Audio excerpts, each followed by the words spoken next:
Lixeira do supermercado emite um som estranho, todos se arrepiam quando o mau cheiro começou a aparecer há 3 semanas. No início, era só um leve incômodo durante a noite, como um sopro sujo vindo da escuridão, mas com o tempo, tornou-se algo insuportável.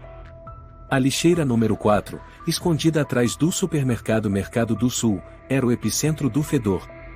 Sempre que o vento soprava, os moradores próximos ao supermercado sentiam enjoo, tontura, e às vezes até falta de ar. Isso não pode ser cheiro de comida estragada normal, disse Dona Lúcia Torres, moradora do 2º andar do prédio ao lado, enquanto pressionava um lenço umedecido contra o nariz. É como cheiro de cadáver. Ramon Siqueira, 26 anos, funcionário da limpeza noturna da empresa de serviços ambientais Ecosul, ouviu as palavras da senhora à distância. Ele lançou um olhar à lixeira número 4, de um verde escuro, com a tampa bem fechada por fora, não parecia ter nada de especial. Mas aquele cheiro era inconfundível. Ele já trabalhava com coleta de lixo há mais de 3 anos, já lidou até com carcaças de animais em decomposição, mas nunca sentiu algo que fizesse suas narinas se contraírem daquele jeito. Tem alguma coisa errada, e murmurou, ajustando melhor a máscara no rosto. Naquele dia, a equipe de Ramon contava com 2 pessoas, ele e Carlos Menezes, um colega mais velho, magro e calado. Mas assim que chegaram à lixeira número 4, Carlos balançou a cabeça e até deu alguns passos para trás. Você cuida dessa aí. Eu não vou mexer nisso, disse ele, acendendo um cigarro mesmo estando em horário de trabalho. Por quê? O cheiro é forte mesmo, mas... Não é o cheiro, interrompeu Carlos, olhando para a escuridão atrás da lixeira. Isso aí, e não é normal. Já avisei o gerente. Alberto? Carlos assentiu, depois sussurrou, e ele disse que contratou uma empresa terceirizada para cuidar disso. Não é mais problema nosso. Alberto Gomes, gerente da unidade do Mercado do Sul, era um homem sempre bem vestido, cabelo penteado com gel, sorriso falso colado no rosto como um adesivo. Mas Ramon nunca confiou nele. Havia algo frio por trás daquela aparência educada, como se ele estivesse interpretando um papel sem emoções. No dia seguinte, o fedor ainda estava lá e pior. Os moradores ao redor começaram a se manifestar com mais veemência. Dona Lúcia ligou para a subprefeitura, seu Rafael Silva, líder comunitário, bateu de porta em porta recolhendo assinaturas para exigir uma vistoria na área de descarte. Mas ninguém apareceu para inspecionar. Todos os pedidos desapareceram. Ramon, que sempre fora curioso e um tanto teimoso, começou a notar algumas coisas estranhas. Cada lixeira do mercado tinha um código identificador, e os dados de coleta de cada uma eram registrados eletronicamente. Mas ao acessar o servidor interno da Ecosul ao qual ele tinha acesso básico viu que, da lixeira número 4 não tinha qualquer dado de coleta nas últimas 3 semanas. Impossível, disse ele a Natália Ribeiro, funcionária responsável pela inserção de dados, quando a encontrou no almoxarifado. Deve ser erro no sistema, Natália deu de ombros. Você sabe que esse sistema é velho. Não. Todas as outras lixeiras estão atualizadas normalmente. Só a número 4 sumiu como se nunca tivesse existido. Natália mordeu o lábio. Toma cuidado. Ouvi dizer que essa lixeira já fez 3 pessoas pedirem demissão em menos de uma semana. Como assim? Dizem que abriram, passaram mal, ficaram com tontura e náuseas, e se afastaram. Um deles teve até reação alérgica na pele. Ramon sentiu um calafrio na espinha. Voltou ao almoxarifado, ligou seu computador pessoal e procurou os registros de descarte de resíduos especiais. Segundo as normas da cidade, todo supermercado deve dar fim a produtos vencidos através de um protocolo específico e enviar os itens para uma usina de destruição biológica sob supervisão da vigilância sanitária. Mas o Mercado do Sul não tinha nenhum registro nos últimos 4 meses. No dia seguinte, Ramon decidiu fazer o que ninguém mais ousou, verificar a lixeira número 4. Ao anoitecer, ele voltou ao supermercado. Foi até a área de descarte atrás do setor de carga e descarga, calçou luvas de borracha, colocou uma máscara de proteção leve. Sua mão alcançou a tampa da lixeira. Não faça isso, uma voz fria soou atrás dele. Era Alberto, vestindo um terno cinza claro impecável, os olhos semicerrados, o sorriso já não estava mais no rosto. O que está fazendo aí, Ramon? Estou fazendo uma verificação. Ordem interna da Ecosul, Ramon mentiu. Não é necessário, Alberto se aproximou, pousou a mão sobre a tampa da lixeira, olhar afiado. Nós contratamos uma empresa especializada. Esse tipo de resíduo não é da alçada da sua empresa. Mas essa é uma área residencial, uma lixeira pública. Eu já disse que não é da sua alçada. Alberto rosnou, perdendo a compostura pela primeira vez. Ramon o encarou. Você tem licença? Documento que comprove a destinação correta? Me mostre. Alberto sorriu de canto, mas o olhar era de aço. Você não precisa saber dessas coisas. Faça apenas o seu trabalho, Ramon. No dia seguinte, Ramon foi transferido para outra rota, Jardim da Serra, uma área industrial isolada. O colega que trabalhava com ele na semana anterior, Carlos, de repente entrou em uma licença médica. Ninguém explicou o motivo. Em Jardim da Serra, Ramon recebeu uma mensagem de um número desconhecido. Você está se metendo demais. Tem coisas que é melhor deixar como estão. Ele olhou ao redor. Ninguém. A mensagem sumiu do celular 10 segundos depois. Naquela noite, ao passar pela antiga vizinhança, Ramon parou em uma mercearia para perguntar. A dona, Marta, cerca de 50 anos, cochichou. Vi um caminhão vir buscar a lixeira número 4 às 2 da manhã, há alguns dias. Sem placa. Sem faróis. Silencioso como um fantasma. Ramon sentiu como se uma mão invisível apertasse seu peito. A senhora tem certeza? Ele perguntou. Tenho. Sofro de insônia, costumo olhar pela janela. O caminhão era preto, baú fechado, ninguém desceu. Em poucos minutos, sumiu. O medo começou a brotar no coração de Ramon, mas ele ainda não conseguia recuar. Desde que começou nesse trabalho, era a primeira vez que sentia que não era só um coletor de lixo, ele estava recolhendo os fragmentos de um segredo horrível. De volta para casa, ligou o notebook e registrou tudo: horários, odores, reações dos moradores, relato de Marta, dados do sistema.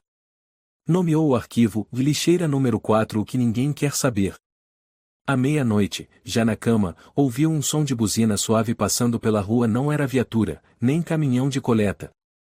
Seu coração acelerou. Na mente, ressoava a voz de Alberto. Você não precisa saber dessas coisas. Ramon sabia que havia entrado em um labirinto. E a lixeira número 4 talvez não contivesse apenas comida estragada. Ela guardava algo, e pelo qual muitos estavam dispostos a destruir tudo para esconder.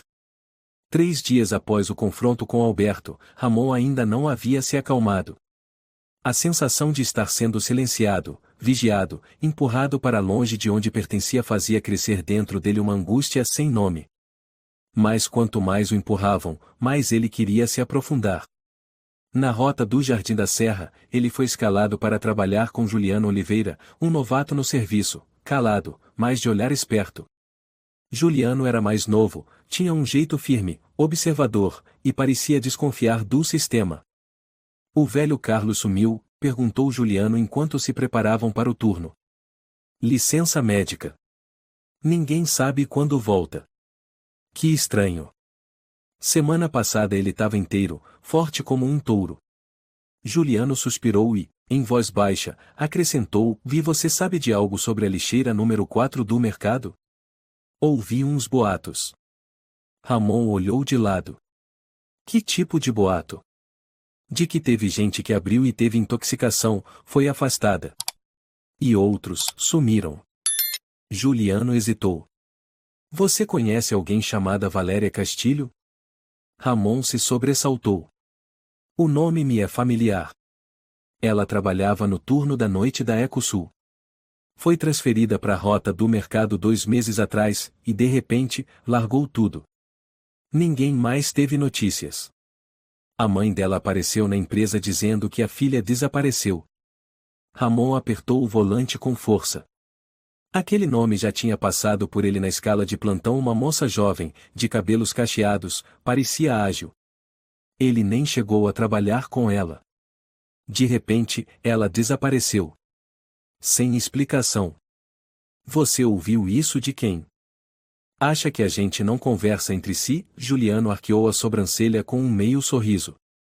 A Ecosul não é nenhum paraíso. Onde tem cheiro, tem segredo. Aquela frase deixou Ramon em silêncio. Naquela noite, ele voltou ao antigo bairro, mas não pela rota da empresa, foi com seu carro particular. Já estava escuro, e a parte de trás do supermercado estava completamente deserta. O depósito de lixo parecia envolto por um véu invisível. Ramon levou o celular e um pequeno gravador de áudio. Deu a volta, aproximou-se da lixeira número 4, e se abaixou. Nenhum som. Nenhuma luz. Mas o cheiro ainda estava lá, persistente, sufocante, como o odor da verdade apodrecida. Ele tocou na tampa da lixeira. Eu pensei que tivesse deixado claro que você não devia mais aparecer aqui. A voz veio do lado do supermercado e fez Ramon se levantar num pulo. Era Alberto. E não estava sozinho. Ao lado dele, um homem alto, com cabelos grisalhos nas têmporas, usava um uniforme com um logo desconhecido, Solbil Gerenciamento de Resíduos Especiais. Ramon respondeu com calma: tenho o direito de relatar qualquer fonte de odor que afete os moradores. Moradores? Alberto sorriu com desdém. Tá se achando herói agora? O homem ao lado dele nada disse, apenas lançou a Ramon um olhar frio como metal. Eu só quero saber, disse Ramon, por que a lixeira número 4 não consta nos registros da Ecosul? Por que ela não está mais sob responsabilidade da Ecosul? Respondeu Alberto, firme. Firmamos contrato com a Solbil, uma empresa licenciada para lidar com resíduos especiais. Então me mostre os documentos. Ramon estendeu a mão. O outro homem riu de leve. Você é coletor de lixo, não fiscal. Alberto se aproximou, ficando a poucos centímetros de Ramon. Vou dizer pela última vez, você foi transferido. Não tem mais nada a ver com o mercado.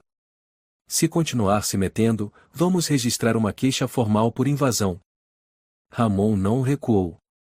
Vou denunciar a prefeitura. Esse cheiro não é de comida estragada comum. Tenta, disse Alberto com um sorriso cínico. Mas duvido que alguém vá acreditar num gari metido a investigador querendo denunciar o gerente de um supermercado. Ramon o encarou. Nem todo mundo fica calado.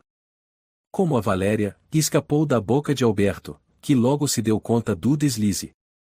Ramon ficou estático. O que você disse? Saia daqui. Alberto virou as costas, rosnando. 2 dias depois, Ramon recebeu uma nova mensagem.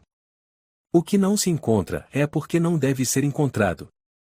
Acompanhada da imagem e do antigo celular dele, jogado num buraco de terra, com a tela toda quebrada.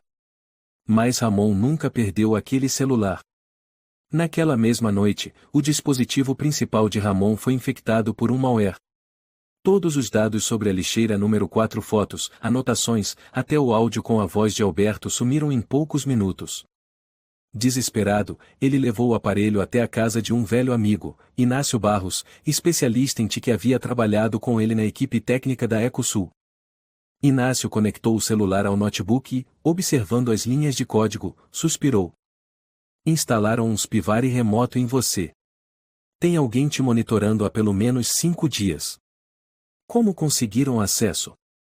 Pode ter sido pela rede da empresa. Ou talvez você tenha conectado em algum computador contaminado.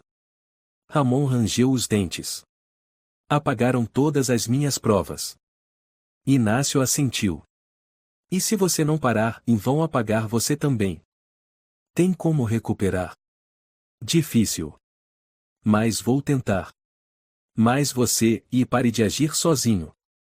Isso não é brincadeira de detetive. Ramon saiu da casa de Inácio com a sensação de ter perdido parte do cérebro. Ao voltar para seu pequeno apartamento no 3º andar, acendeu a luz e ficou paralisado. A janela estava escancarada, a cortina puxada para o lado. Na mesa, os documentos do caso da lixeira número 4 estavam revirados. Nada foi levado. Nada foi quebrado. Mas era claro, alguém esteve ali. Na manhã seguinte, Ramon foi até a sede da Ecosul e pediu para falar com Mônica Vasconcelos, chefe do setor de RH. Uma mulher de mais de 40 anos, rosto austero, mas justa. Preciso denunciar uma irregularidade no supermercado Mercado, disse Ramon diretamente. Você não está mais naquela rota. Mas existe uma ameaça à saúde pública. Mônica suspirou, olhando firme para ele. Ramon, sei que você é responsável. Mas a Ecosul e não interfere nos contratos privados dos clientes. Se contrataram terceiros, é direito deles. Mesmo com indícios de contaminação tóxica. Você tem provas? Ramon permaneceu em silêncio. Ela assentiu. Então pare de causar confusão. Tire uns dias de folga. Vou aprovar seu pedido de afastamento. Ao sair do escritório, Ramon cruzou com Natália no saguão. Ela o puxou para um canto e sussurrou. Ontem, o pessoal da Solbio veio mexer nos servidores. Acessaram os dados antigos de resíduos. Fizeram o quê? Ninguém sabe. Mas hoje de manhã, todo o histórico da lixeira número 4 sumiu do sistema. Ramon sentiu como se tivesse levado um tapa no rosto. Estavam apagando tudo pouco a pouco. Acho que a Valéria descobriu alguma coisa, disse Natália, com a voz trêmula. E eles fizeram ela sumir. Não podemos deixar isso assim. Vai fazer o quê? Ramon olhou pela janela. Começava a chover. Respondeu em voz baixa. Vou vigiar.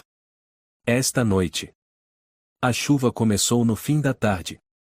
Caiu fina durante toda a noite, como se quisesse afundar a cidade em uma tristeza silenciosa e constante.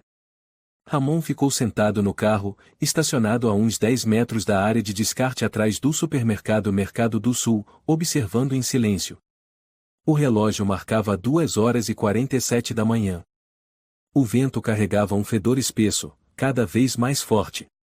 Era como se estivessem queimando carcaças de animais, misturado com leite azedo, peixe podre e algo mais invisível e extremamente tóxico.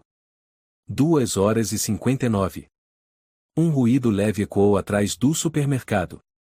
Ramon prendeu a respiração. Viu uma figura se aproximar da lixeira número 4. Um homem usando capuz, roupas escuras. Sem lanterna. Sem carro. Ele se abaixou, puxando de um carrinho pequeno vários sacos pretos grandes e os jogou dentro da lixeira. Então. Puf. Um som abafado, como uma pequena explosão. A tampa da lixeira número 4 se abriu com força, e uma névoa branca escapou de dentro, como vapor saindo de uma panela de pressão. Ramon abriu a porta do carro imediatamente, pegou a máscara com filtro e a câmera. Mas antes que pudesse sair, uma rajada invisível atingiu seu rosto. Um fedor 10 vezes pior do que antes invadiu suas narinas, fazendo-o cair para trás, com ânsia de vômito e a cabeça girando.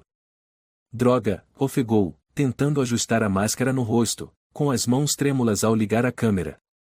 Por toda a vizinhança, luzes começaram a se acender. Alguns gritos ecoaram. Meu Deus, o que é isso? Gritou Dona Lúcia da janela do segundo andar. Em menos de 5 minutos, os moradores começaram a sair para a rua, cobrindo os rostos, tossindo sem parar. Um senhor idoso caiu na calçada, bem em frente ao supermercado. Uma mulher desesperada abraçou o filho e gritou. Meu filho! Ele não consegue respirar. Ramon correu para ajudar. O menino tinha uns 6 anos, olhos revirados, pele arroxeada, respirando com dificuldade. Ele o pegou nos braços e gritou. Chamem uma ambulância. Agora! Era Tomás Guimarães, filho de Isabel Guimarães, moradora do primeiro andar. Ela caiu de joelhos debaixo da chuva, agarrando a roupa de Ramon com as mãos trêmulas, como alguém se afogando agarra a última boia. A ambulância chegou após 10 minutos. O pequeno Tomás foi colocado em um cilindro de oxigênio. Os paramédicos usavam trajes de proteção completos. Um deles gritou: gás tóxico. Substância orgânica volátil. Todos saiam da área. Ramon foi retido para prestar depoimento. Ele falou brevemente com o médico plantonista. Suspeito de gás tóxico vindo da lixeira atrás do supermercado. Quando a ambulância partiu, Ramon percebeu que ao menos 10 pessoas haviam sido intoxicadas levemente, náuseas, tontura, olhos vermelhos, erupções na pele. O fedor não diminuía, mesmo com a chuva que agora caía com mais força. A polícia apareceu por volta das 4 da manhã. Um sargento chamado Estevão Cruz foi o primeiro a chegar ao local. Foi o senhor quem notificou o incidente? Perguntou ele a Ramon. Não. Só estava aqui no momento em que aconteceu. Estevão estreitou os olhos. Por que justamente nesse momento? Estava investigando por conta própria. Suspeitei de problemas com aquela lixeira. Você é jornalista? Não. Ex-funcionário da coleta nesta rota. O policial levantou a sobrancelha. Então por que não denunciou antes? Eu tentei, respondeu Ramon. Mas ninguém escutou. No dia seguinte, ao meio-dia, toda a rua foi interditada temporariamente para descontaminação. A imprensa começou a chegar, mas foi barrada. Apenas uma matéria breve saiu no jornal local com um título vago: incidente leve com gás em bairro ao lado do supermercado Mercado do Sul. Ninguém mencionou a lixeira. Ninguém falou sobre o pequeno Tomás, entubado na UTI. Naquela tarde, o supermercado Mercado afixou repentinamente um aviso de fechamento temporário para a manutenção do sistema de refrigeração. Um caminhão branco chegou com 6 homens usando roupas de proteção, e em menos de 2 horas, a lixeira número 4 foi removida sem qualquer aviso às autoridades. Ramon ficou indignado. Foi diretamente falar com Estevão Cruz, exigindo ver o relatório. Eu vi com meus próprios olhos o vazamento de gás tóxico. Tenho vídeo, tenho testemunhas. Você não pode deixar que limpem a cena sem sequer lacrar o local. Estevão franziu o senho. Olha, nós também estamos sob pressão. Veio gente da prefeitura. Deram ordem de resolver rápido. Quem? Não posso divulgar. Ramon cerrou os dentes. Estão te silenciando, não é? Estevão ficou em silêncio. Depois murmurou, quase num sussurro. Tem coisas que, se você cutuca, ninguém mais dorme em paz. E por isso uma criança precisa ficar na UTI, Ramon rebateu com raiva. Por isso a população tem que viver com medo? O sargento não respondeu. Apenas o encarou, com um olhar exausto. Naquela noite, Ramon foi à casa de Dona Lúcia. Na casa estavam apenas ela, Isabel e a menina Marina Ramos, de 11 anos, vizinha de andar. As 3 tossiam muito. Como está o menino? Ramon perguntou a Isabel. O médico disse que ele sofreu intoxicação respiratória aguda, respondeu ela num sussurro. Os pulmões ainda estão fracos. Se não o levassem a tempo, ele podia ter. Isabel caiu em prantos. Marina estava encolhida num canto, com o rosto pálido. Você viu alguma coisa ontem à noite? Ramon perguntou com delicadeza. Marina assentiu. Ouvi um barulho como explosão. Olhei pela janela, vi fumaça branca saindo da lixeira. Viu alguém? Ela balançou a cabeça. Vi uma sombra, mas estava tudo borrado. Como se a fumaça engolisse tudo. Ramon assentiu, pousando a mão suavemente no ombro da menina. Ao sair da casa de Lúcia, ele recebeu uma ligação de Inácio, seu amigo de Ti. Consegui recuperar parte dos dados, disse Inácio. Tem um trecho de áudio e 2 imagens criptografadas. Me envie agora, pediu Ramon, com o coração acelerado. Não por celular. Vem até minha casa em 30 minutos. Quando chegou, Inácio ligou o computador e mostrou a gravação. Era a voz de Alberto, 3 dias antes. Temos que limpar isso até segunda. Esse cheiro tá insuportável. Se algum fiscal sentir, a gente tá ferrado. Ramon ficou imóvel. Inácio sussurrou: essa é a prova. Se quiser, posso gravar tudo num pendrive oculto. Mas, você sabe o que acontece se divulgar isso, né? Ramon não respondeu. Levantou-se e foi até a varanda. A chuva continuava. Sob a luz dos postes, tudo parecia turvo. Mas dentro dele, uma tempestade ainda maior se formava. Ramon decidiu não esperar mais. Depois de recuperar o áudio e as imagens com Inácio, ele percebeu que estava na beira entre a vida e a morte, a linha tênue da verdade. Essa foi a encruzilhada que a Valéria também alcançou, disse Inácio. E ela sumiu. Tem certeza do que vai fazer? Ramon assentiu. Você pode me ajudar? Não vou contigo, respondeu Inácio, recuando. Mas tenho isso. Ele colocou na mão de Ramon uma câmera oculta em formato de botão de camisa, junto com um gravador profissional. Grava automaticamente ao ser ligado. Duração de bateria, 4 horas. Não deixe que vejam você esta noite. Ramon voltou para casa, vestiu 2 camadas de roupa, escondeu o equipamento por dentro. O relógio marcava 1h08 quando ele saiu do apartamento, atravessando ruas silenciosas impregnadas com um cheiro de terra molhada e medo. As pessoas ainda viviam envoltas no terror, espalhado como mofo. Ele não foi de carro, para não chamar atenção. Aproximando-se da área dos fundos do supermercado, Ramon viu uma luz fraca acesa dentro do galpão de carga, algo que durante o dia vivia fechado. Ele se escondeu atrás de um muro e ligou a câmera. 1h41, a porta dos fundos do galpão se abriu. Um homem saiu puxando um carrinho carregado de sacos pretos. Era Alberto. Rápido. Temos que limpar o último lote esta noite, ele gritou para dentro. Outro homem saiu, Paulo Soares, subgerente do supermercado. Ramon o conhecia de vista. Sempre parecerá educado. Mas agora, o olhar de Paulo era inquieto, nervoso. Não aguento mais. Toda vez que abro essa lixeira, me dá ânsia. Tolera. 1 mês de trabalho vale 1 ano de salário. E cala a boca, Alberto rosnou. Termina logo e vaza. Paulo suspirou e o ajudou a abrir a tampa de uma grande lixeira. Ramon deu zoom com a câmera e filmou o interior cheio de sacos plásticos, visivelmente com alimentos. Isso é carne? Paulo franziu a testa, mexendo num dos sacos.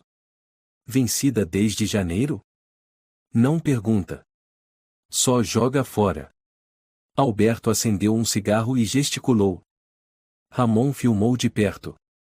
A luz da câmera captou claramente a etiqueta no pacote: Frigosul fabricação 0201 validade 0107, mas por cima, uma nova etiqueta colada: validade 0111 fraude evidente. O impressor de etiqueta está onde? Perguntou Alberto. Paulo puxou de um canto do carrinho uma maquininha, com rolos de adesivos. Aqui. Já imprimi tudo. Cole antes que subam para as prateleiras. Se tiver inspeção surpresa? Desse jeito, estamos envenenando a cidade inteira, murmurou Paulo. Alberto virou-se e o encarou, voz gélida. Quem você acha que come essas coisas? Só pobre. Se eles morrerem com comida vencida, e daí? Essa frase foi como uma lâmina cortando o ouvido de Ramon. Ele cerrou os punhos. O sangue subiu à cabeça. Alberto não só estava cometendo crimes, ele desprezava a vida humana.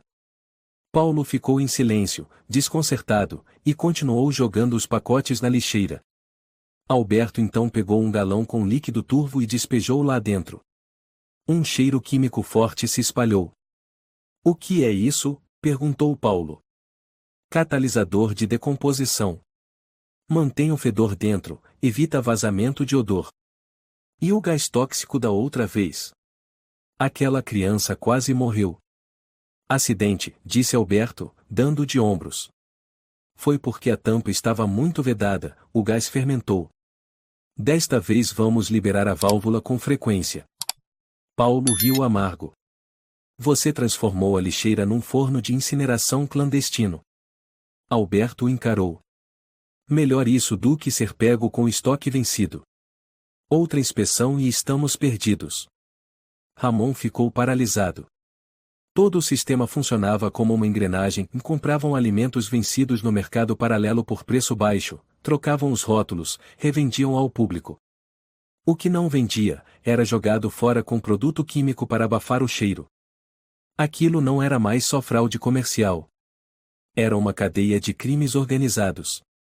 Quando Alberto e Paulo empurraram o carrinho para longe, Ramon recuou depressa. Voltou para casa por uma viela, sem ousar olhar para trás. No quarto escuro, ele ligou o computador, transferiu os dados da câmera para o HD externo. As imagens estavam nítidas, com som e marcação de horário. Reproduziu o áudio de novo, a voz de Alberto ecoou. Quem você acha que come essas coisas? Só pobre. Se eles morrerem com comida vencida, e daí? Ramon socou a mesa. Não dava mais para calar. Na manhã seguinte, foi atrás de Juliano, seu antigo colega de rota agora em Jardim da Serra. Encontraram-se numa cafeteria próxima à empresa. Você já pegou o jeito do sistema depois de alguns dias, não é? Perguntou Ramon. Juliano assentiu. Já sei coisa demais. O suficiente para perder o sono. Você tem coragem de testemunhar? Juliano o encarou, hesitante. O que você tem em mãos?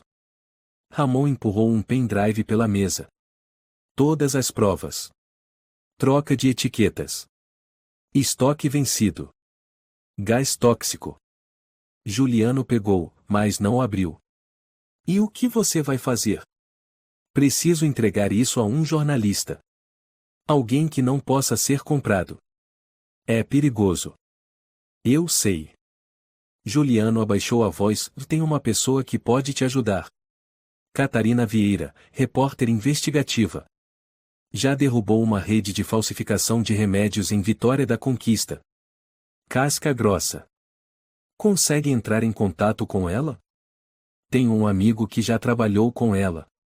Vou tentar organizar isso. Ramon assentiu. Obrigado.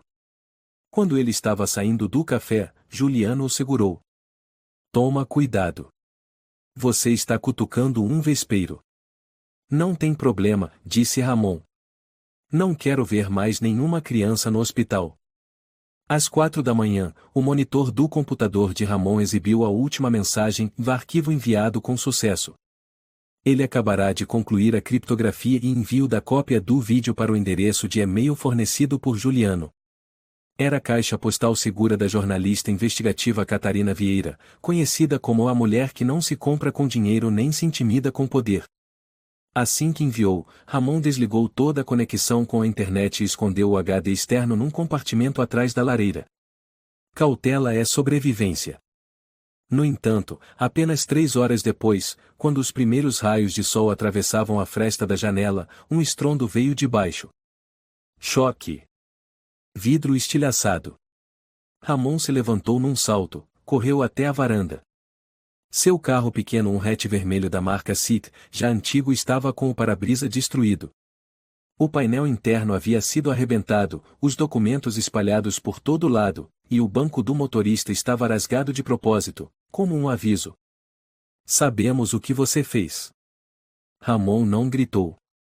Nem ficou furioso. Apenas silenciou. Seu coração era agora um punhado de papel à beira de pegar fogo. Entrou de volta, pegou o celular. Uma nova mensagem de um número desconhecido. Você pode vomitar tudo, mas ninguém vai engolir. Lembra da Valéria. Valéria Castilho. O nome dela voltou como um fantasma silencioso, mas assombroso. Ramon abriu o arquivo salvo com o nome Valéria, ou todas as informações que ele havia reunido sobre ela até aquele momento. Ela havia escrito um texto interno entre os funcionários sobre os padrões de descarte de resíduos orgânicos, havia enviado uma carta de reclamação sobre o Mercado do Sul, e havia mencionado uma lixeira sem identificação. No fim da carta, uma frase. Se eu desaparecer, significa que eu estava certa. Ramon respirou fundo e ligou para Inácio. Arrebentaram meu carro. Recebi uma ameaça. A voz de Inácio do outro lado estava tensa e eles reagiram. Eu te avisei, Ramon. Isso é um sistema. Você ainda tem as cópias, né? Tenho. Bem escondidas. Mas preciso enviar outra para fora. Para quem? Para uma redação nacional. Com meu depoimento. Houve um silêncio de alguns segundos. Dessa vez não tem mais volta. Eu sei. Horas depois, quando Ramon voltou para casa vindo da casa de Inácio, percebeu que a fechadura da porta havia sido forçada. Nada havia sido levado, mas o armário com os arquivos antigos estava completamente revirado. Documentos impressos do mercado, fotos de notas fiscais de compras do mercado negro, tudo havia sumido. Ele ligou imediatamente para Natália. Você ainda tem cópia dos comprovantes de fevereiro? Aqueles com o código dos lotes do mercado Feira do Norte? Natália ficou em silêncio. Ramon, nosso servidor foi limpo. Hoje cedo veio alguém fazer manutenção de sistema. De novo a Sol Bill. Ninguém disse o nome. Mas você sabe tanto quanto eu. Ramon apertou o celular com força. Eles apagaram tudo. Você precisa sumir por um tempo, disse Natália, com a voz trêmula. Valéria mandou um e-mail pedindo socorro antes de desaparecer. Agora você é o próximo alvo. Se Catarina não agir a tempo, vão calar você também. Ramon desligou com o coração apertado. Sentou-se no chão, encostado na parede, encarando seu apartamento como se tivesse sido invadido por um fantasma. Quanto mais perto da verdade, mais densa a ameaça. Naquela noite, Juliano apareceu em sua casa, com o rosto tenso. Conversei com a Catarina, disse ele. Ela viu todo o vídeo. Disse, ou ele consegue mais provas internas, ou ninguém vai acreditar. O que ela precisa? Declaração de um funcionário, nota fiscal de compra no mercado paralelo, e um depoimento em vídeo seu. Ramon assentiu. Vou gravar. Juliano hesitou, depois falou mais baixo. Você sabe o que dizem por aí? O quê? Que o Alberto foi contador-chefe de uma grande exportadora de carnes, mas foi investigado por fraudes. Depois desapareceu por 3 anos e só reapareceu como gerente desta filial. Ninguém sabe o que aconteceu durante esse tempo.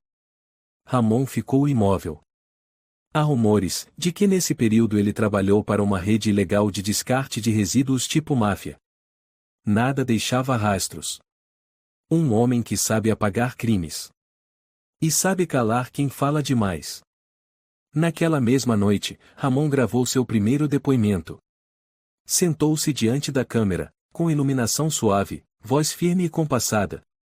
Meu nome é Ramon Siqueira, funcionário de limpeza da empresa Ecosul.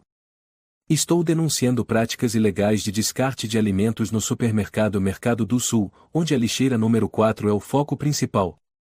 Vi com meus próprios olhos o gerente alterar etiquetas, descartar produtos vencidos e usar substâncias químicas sem origem conhecida para encobrir o odor. Tenho provas em vídeo, áudio e testemunhais. Isso não é apenas má administração, é um crime contra a saúde pública. Estou pronto para enfrentar as consequências, porque se ninguém falar, quem será o próximo envenenado? O vídeo foi criptografado e enviado naquela mesma noite. Catarina confirmou o recebimento. Amanhã cedo eu te dou retorno, ela respondeu por mensagem. Ramon não conseguiu dormir. Ficou sentado à janela a noite inteira, vigiando cada movimento na rua. Carros desconhecidos passaram algumas vezes. Em um momento, viu uma silhueta parada na calçada. Não se moveu, não chamou, apenas ficou ali. Quando ele acendeu a luz, a figura sumiu. Perto do amanhecer, Inácio ligou. Ramon, disse com urgência. Hackearam suas redes sociais. O quê? Publicaram um trecho cortado do seu vídeo. Só a primeira parte sem as provas. Malditos! Estão dizendo que você é um farsante, que está se aproveitando do caso do menino Tomás para ganhar atenção. Estão usando perfis falsos para espalhar isso. Ramon sentiu o sangue ferver. Eles atacaram primeiro. Você mandou carta anônima pro jornal Diário Uno? Não. Só mandei pra Catarina. Alguém se passou por você e enviou uma ameaça de bomba ao jornal. A polícia já está investigando. Cuidado, Ramon. Ramon cerrou os dentes. Eles não estavam apenas destruindo suas provas, agora estavam destruindo sua reputação. Às 9 horas da manhã, Catarina ligou diretamente.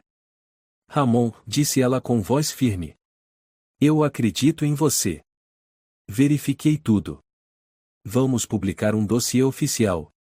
Mas preciso que você aceite aparecer com nome e rosto. Estou pronto. Depois disso, não tem volta. Não quero voltar, disse Ramon. Quero ir até o fim.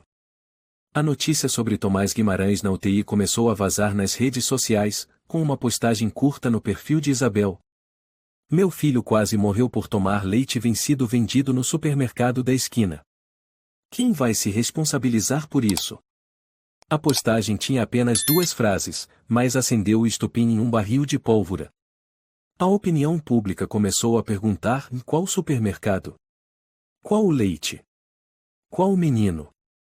Poucas horas depois, a imprensa começou a noticiar, de forma vaga, sobre um caso grave de intoxicação alimentar em Vila Encantada, sem citar o nome do supermercado. Mas nos grupos da comunidade local, todos sabiam, era o Mercado do Sul.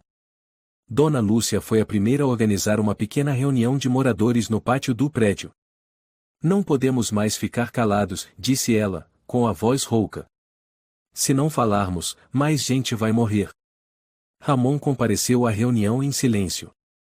Não disse uma palavra, apenas ficou escutando cada pessoa relatar sintomas estranhos após consumir produtos, tontura, diarreia, vômito, reações alérgicas na pele. Meu marido teve uma erupção pelo corpo todo depois de comer um queijo comprado lá, contou uma mulher chamada Sofia Pereira.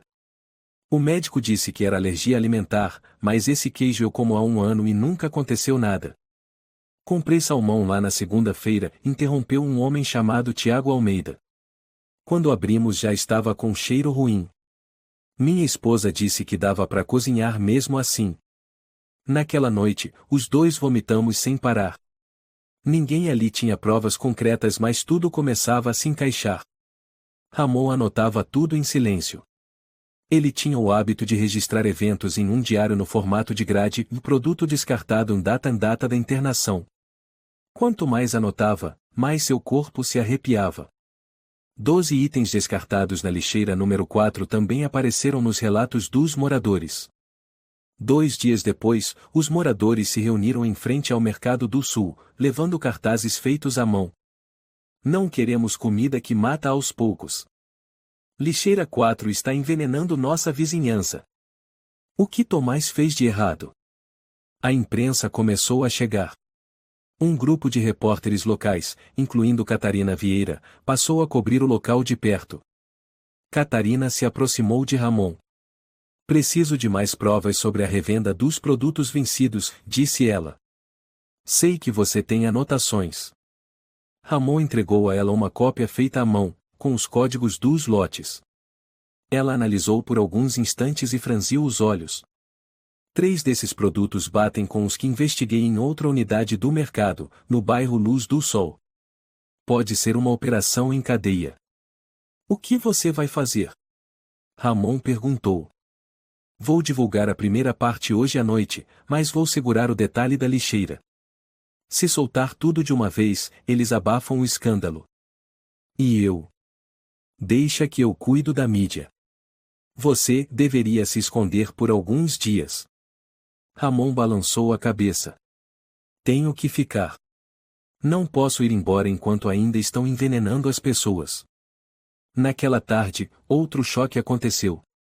Arthur Batista, 72 anos, morreu em casa após beber uma caixa de leite que estava em promoção no mercado. Sua filha, Teresa Batista, falou entre lágrimas em uma entrevista improvisada. Meu pai nunca teve histórico de problemas cardíacos. O leite tinha um cheiro estranho quando foi aberto, mas ele disse que era novo, que devia estar tudo bem. 1 hora depois, ele caiu na poltrona e nunca mais acordou. Ramon escutava de longe, e a fala de Teresa o atingiu como um abismo no peito. A primeira morte. Não era mais ou quase. Não era mais ou leve intoxicação. Horas depois, a manchete estourou nos portais de notícia. Idoso morre após beber leite e suspeita de produto vencido em rede mercado. Alberto não pôde mais se calar. Ele apareceu em um vídeo publicado na fanpage do supermercado. Lamentamos profundamente as informações incorretas que vêm sendo espalhadas nos últimos dias. O Mercado do Sul sempre priorizou a saúde do consumidor. Revisamos todo o lote de leite citado e não encontramos qualquer irregularidade. As investigações oficiais trarão os devidos esclarecimentos. Ramon assistiu ao vídeo e sentiu náuseas. Alberto ainda vestia terno cinza, cabelo penteado com gel, e falava com a segurança de um político em campanha. Mas ele não mencionou a lixeira número 4. Nem as etiquetas falsas. Nem o gás tóxico. Nem Valéria. Nem nada do que realmente importava. E agora, ninguém mais acreditava nele. Na manhã seguinte, mais de 150 moradores ergueram faixas diante do Mercado do Sul. Alguns levavam fotos do pequeno Tomás, outros cartazes com dizeres como: "Somos humanos, não descartáveis." Entre a multidão, Ramon reconheceu Natália, Juliano, Dona Marta, dona da mercearia, e até o Dr. Emílio Vargas, médico responsável pelo tratamento de Tomás. "Eu nunca vi um gás tão volátil vir de alimento orgânico", disse Emílio a Catarina. "Isso tem algo estranho. Estamos aguardando os exames de um laboratório independente." Ramon se aproximou. "E se os resultados confirmarem substância química? Então estamos diante de homicídio culposo. E se for intencional? Homicídio doloso em grupo organizado." Essa frase foi anotada por Catarina.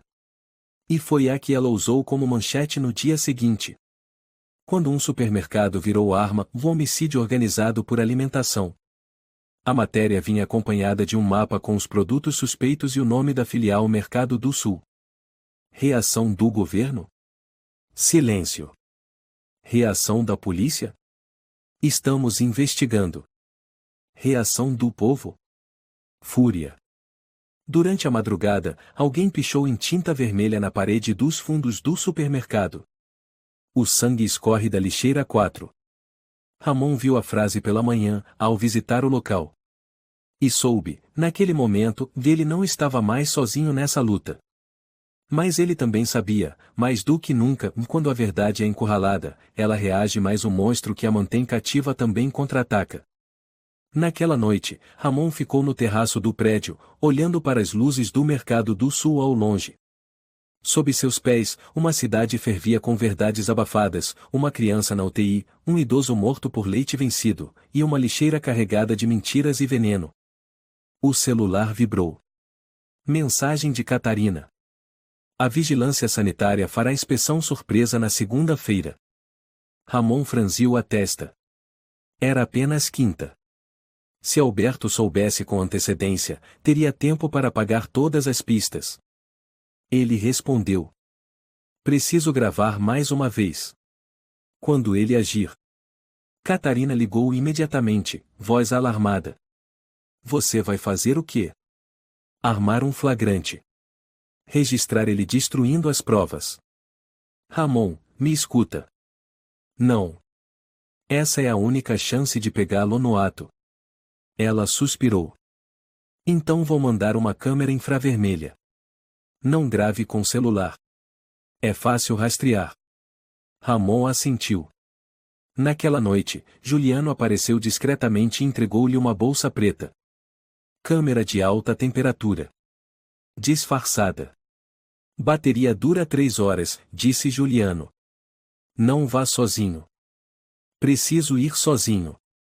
Não. Eu vou com você.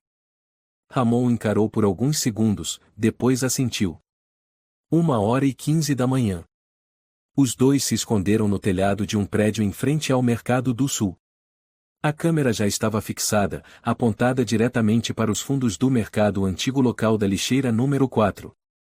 Ali, Ramon sussurrou, apontando. Um caminhão pequeno sem placa apareceu silenciosamente, faróis apagados. 4 homens de cinza desceram, um deles era Alberto. Vestia jaqueta de couro e segurava uma lanterna, entrando no galpão. Pouco depois, arrastaram cerca de 15 sacos pretos grandes. Alberto falou alto o suficiente para o microfone captar. Rápido. Tudo tem que sumir antes de segunda. Queimem o que sobrou. Nada de etiquetas. Um homem abriu um tambor químico e despejou o conteúdo diretamente nos sacos antes de jogá-los dentro de um container. Outro usou uma máquina para destruir etiquetas de validade, lançando os pedaços em um saco separado. Alberto gritou. Onde estão as etiquetas erradas da semana passada? Na câmara fria, lote de carne bovina com etiqueta falsa de importação da Alemanha. Elimina tudo hoje. Ramon olhou para Juliano. O rapaz assentiu. Já temos o suficiente, disse Ramon. Falta o final, Juliano apontou. Filmar ele despejando o químico na nova lixeira. Como previsto, minutos depois, Alberto apareceu com uma garrafa plástica grande e sem rótulo, contendo um líquido turvo como água sanitária. Ele despejou na nova lixeira substituta da número 4, agora sem identificação. A câmera captou a fumaça subindo do líquido. Um dos homens recuou tossindo forte. Alberto acendeu um isqueiro e queimou um pedaço de plástico mergulhado no líquido. O cheiro era tóxico. Ramon sussurrou, chega. Vamos sair. Os dois desceram pelos fundos e voltaram para o apartamento de Ramon. Lá, ele transferiu o vídeo para 2 HDs externos, um ficou com ele, o outro ele entregou a Juliano. Entregue isso para Catarina amanhã cedo, disse Ramon. Vou levar a outra cópia para a Delegacia de Crimes Ambientais. Juliano olhou, preocupado. Tem certeza de que não vão te emboscar? Ramon deu um sorriso irônico. Eles já me emboscaram. Qual a diferença agora? Ele não dormiu. Ficou à janela a noite inteira. Às 6h12 da manhã, saiu de casa. Mas ao chegar perto do elevador, algo estava errado. A luz do corredor estava apagada.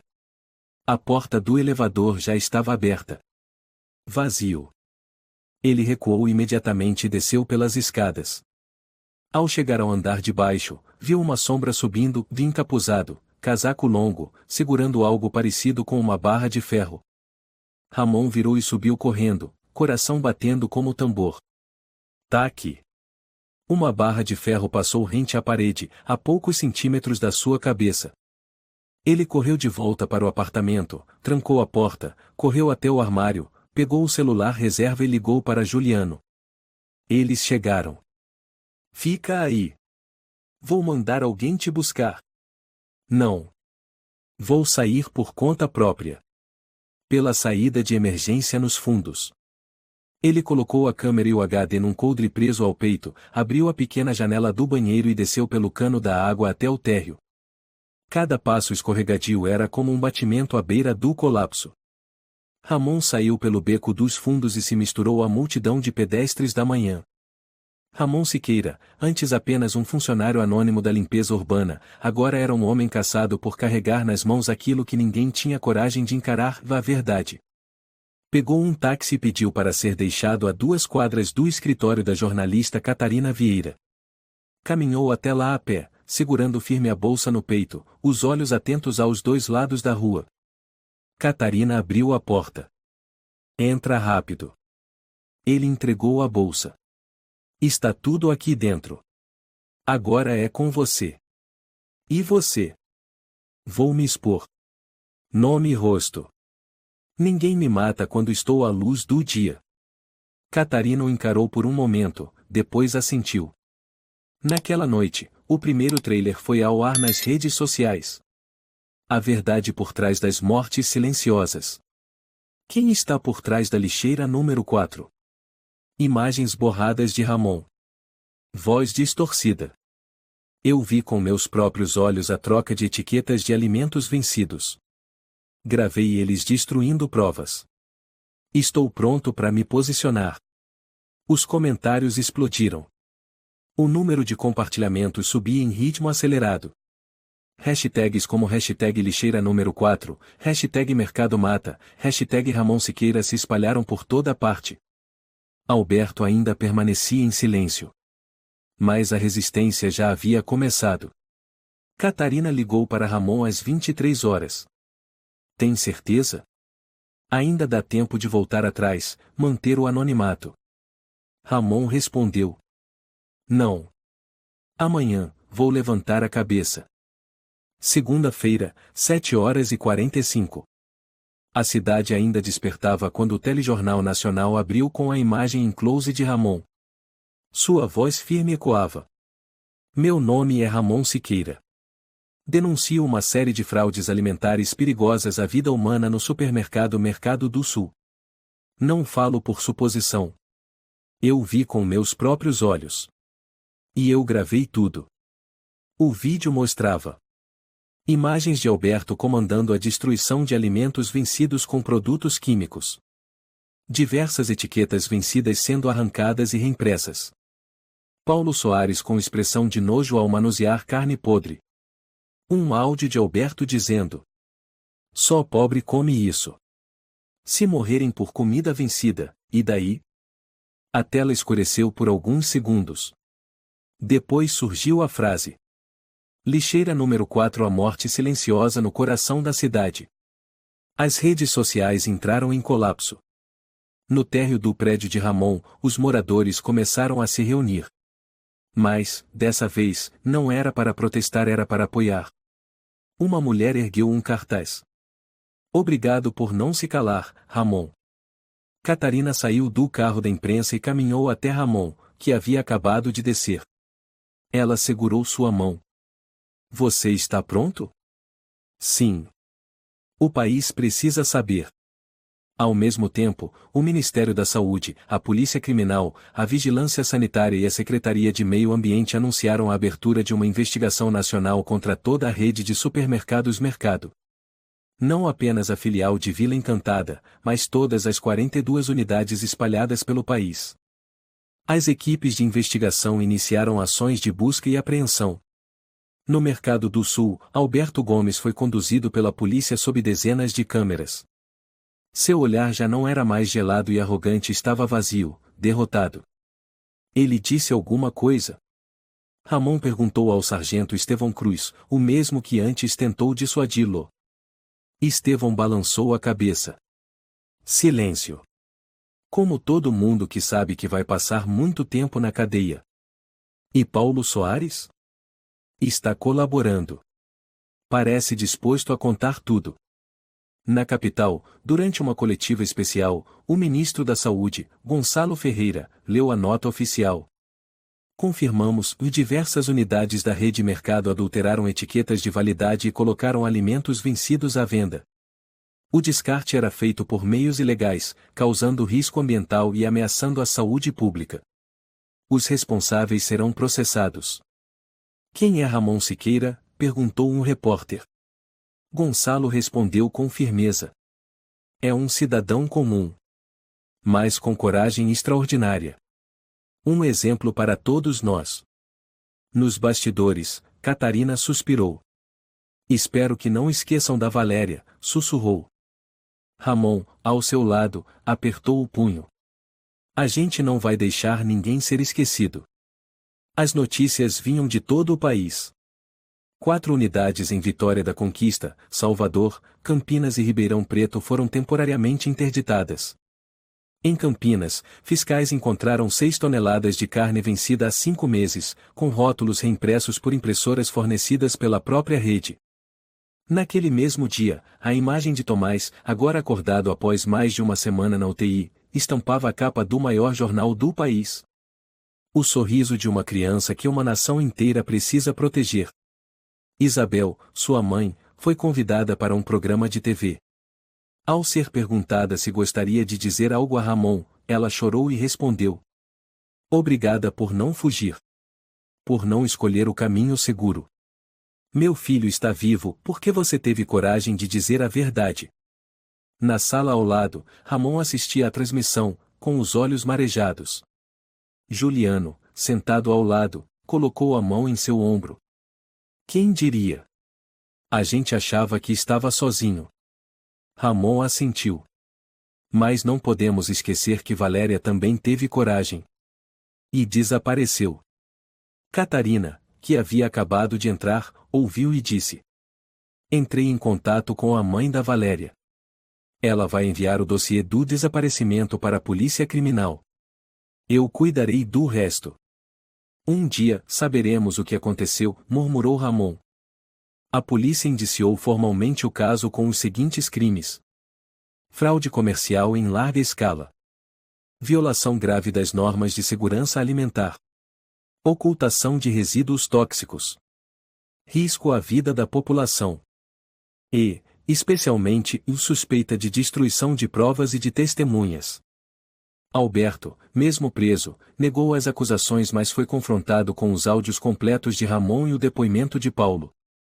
Durante um interrogatório, Alberto disse ao advogado: Só cumpri ordens de cima. Não estou sozinho. Essa declaração levantou suspeitas sobre uma rede oculta dentro do Sistema de Distribuição Alimentar Nacional. A investigação foi ampliada. O tribunal marcou a primeira audiência pública para o mês seguinte. Alberto enfrenta a pena de até 20 anos de prisão sem possibilidade de redução. Paulo pode receber pena menor por colaborar.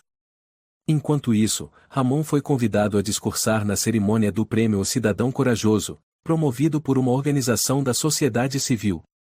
Subiu ao palco sem papel, sem microfones sofisticados. Disse apenas: Eu achava que era só um coletor de lixo. Mas descobri que também dá para coletar a verdade se a gente não jogar ela fora junto com o medo. A plateia inteira se levantou e aplaudiu. Muitos choravam.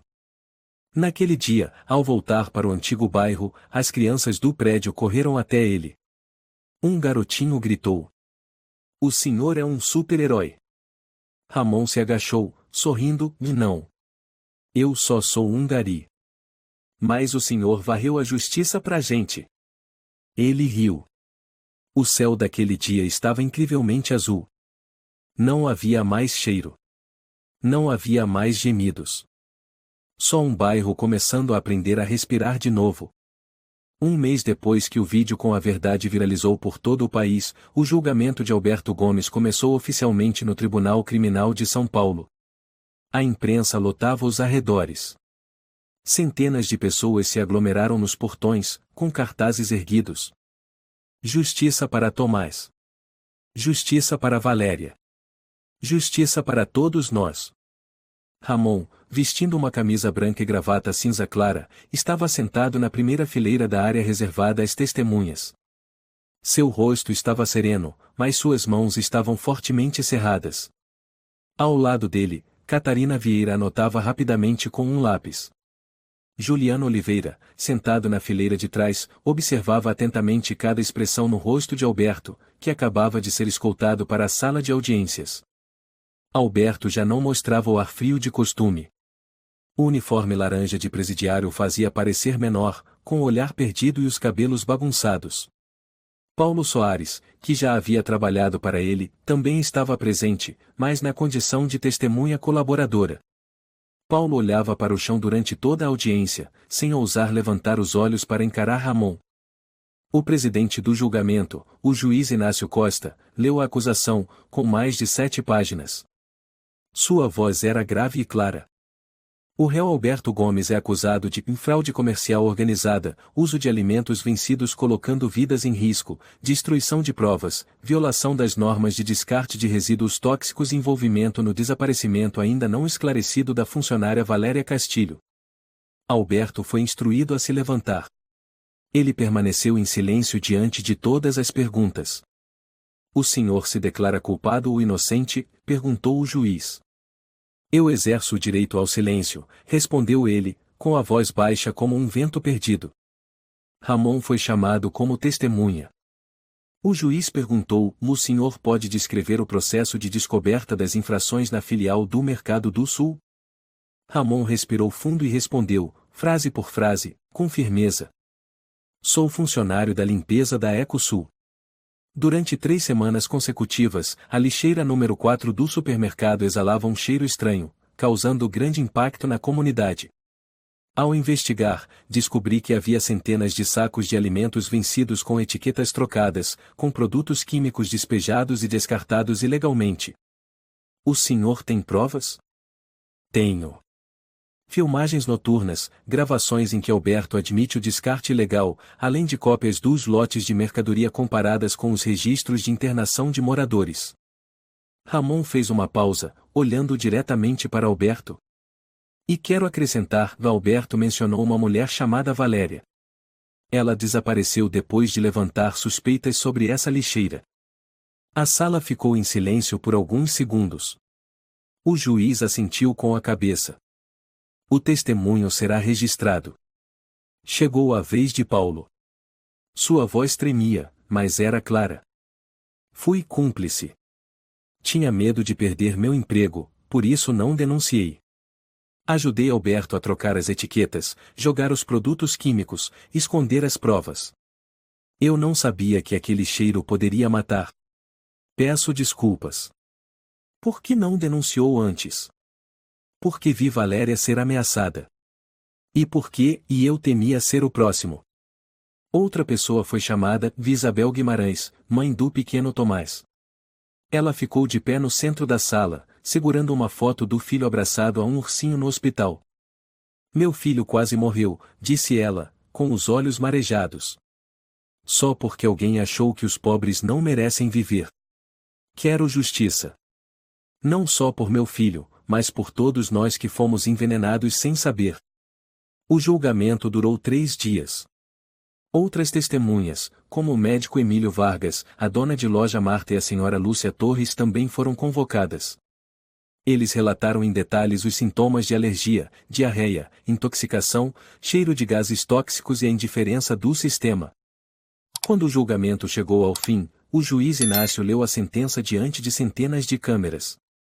O tribunal condena o réu Alberto Gomes a 22 anos de prisão sem direito a indulto, pelos crimes listados, além de uma multa administrativa à rede de supermercados Mercado no valor de R$ 25 milhões. As vítimas têm o direito de solicitar indenização civil. Além disso, o tribunal determina a reabertura da investigação sobre o desaparecimento de Valéria Castilho, com suspeita de ligação ao mesmo esquema de destruição de provas. Ramon suspirou aliviado. Catarina segurou sua mão. Juliano sorriu radiante. Do lado de fora do tribunal, a multidão gritava: Ramon! Ramon! Ramon! Ele saiu sem dizer uma palavra. Apenas baixou a cabeça. Mas seus olhos brilhavam com uma luz que ele não tinha coragem de ver no espelho há muitos anos, a fé na verdade. Um mês depois, Ramon recebeu uma carta da prefeitura e queriam que ele assumisse o cargo de supervisor de segurança no descarte de resíduos urbanos, responsável por treinar equipes na detecção de riscos tóxicos. Ele balançou a cabeça. Foi até o escritório, encontrou-se com Dona Mônica Siqueira, chefe de recursos humanos da Ecosul, e respondeu: Obrigado. Mas quero continuar sendo coletor. Tem certeza? É uma oportunidade para mudar de vida. Não preciso mudar de vida. Só quero manter a cabeça erguida diante do crime. Mônica sorriu. Então, não vou impedir. Ramon voltou à sua antiga rota em Vila Encantada, com seu carrinho de coleta já conhecido, passando pela casa do pequeno Tomás. O menino, agora saudável, estava na sacada do 2º andar, sorridente. Tio Ramon. Mamãe disse que, se eu crescer direitinho, vou ser igual ao senhor. Ramon riu. Não seja igual a mim. Ser como você já é o suficiente. Outra garotinha, Marina Ramos, que certa vez contou a ele sobre a fumaça branca, correu até ele. Tio, trouxe bala? Não. Mas tenho uma história para contar. Que história? A história de uma lixeira que sabia mentir. As crianças caíram na gargalhada. O céu naquele dia estava sem vento, mas os corações estavam leves, como se nunca tivessem carregado sombras. A prefeitura publicou um novo decreto. Instalar câmeras de vigilância nas áreas de descarte de lixo de todos os supermercados. Permitir denúncias anônimas sobre cheiros estranhos ou indícios de contaminação. Criar um sistema de alerta precoce para resíduos orgânicos que gerem gases perigosos. Formar uma força-tarefa intersetorial, com consulta de Ramon Siqueira. Durante uma reunião do Conselho, ao ser perguntado se aceitaria ser conselheiro, Ramon sorriu. Não preciso de um título. Só preciso que as pessoas abram os olhos. Catarina publicou um livro intitulado Lixeira número 4, um país à beira do envenenamento.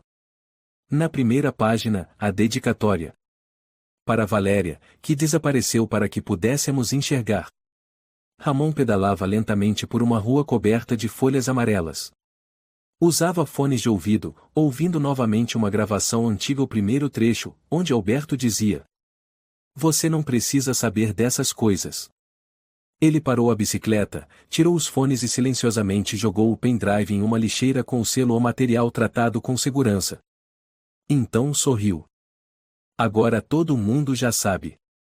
Essa história mostra o poder da verdade e da coragem. Mesmo sendo apenas um humilde coletor de lixo, Ramon se recusou a ficar em silêncio diante do mal. Ele teve coragem de se levantar por sua comunidade, pelos mais vulneráveis e pela justiça. Em uma sociedade que pode ser distorcida pelo dinheiro e pelo poder, a voz de uma pessoa honesta ainda é capaz de mover uma nação inteira. A verdade pode ser escondida, mas nunca será enterrada para sempre enquanto houver alguém disposto a defendê-la até o fim. Se você gostou desta história, convidamos você a dar um like e se inscrever em nosso canal. Seu apoio nos motiva a continuar trazendo histórias comoventes quase todos os dias. Estamos muito agradecidos pelo seu apoio. Até breve.